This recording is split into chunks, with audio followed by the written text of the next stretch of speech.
نہیں کہتی ہوں کہ ایسی کوئی بات ہے کوئی چیز ڈسکس نہیں ہوتی ہے.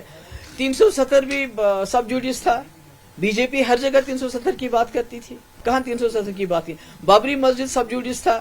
ہر الیکشن میں وہ بابری مسجد کی بات کرتے تھے. میرے خیال میں یہ کنوینئنس کی بات ہے. دوسری بات میں اسپیکر صاحب سے گزارش کرنا چاہتی ہوں کہ جو پچھلا 2024 کا الیکشن نیشنل کانفرنس سے پی ڈی پی یا کسی جماعت نے لڑا تو ہم نے لڑا فریڈم آف ایکسپریشن، یعنی لوگوں کو اپنی بات کہنے کا حق دیں گے ہم جب ہم سرکار بنائیں گے یا اسمبلی میں آئیں گے.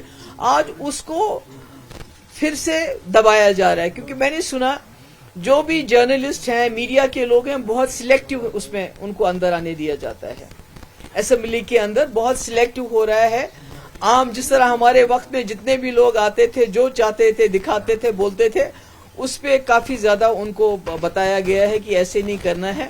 اور تیسرا مجھے دھیان آیا کہ میں عمر صاحب سے یہ کہنا چاہتی ہوں کہ انہوں نے سنیل شرما نے ہم کو دھمکی دی ہے کہ آپ کا بل اسمبلی میں نہیں آئے گا. یہ لینڈ جہاد کا بل ہے.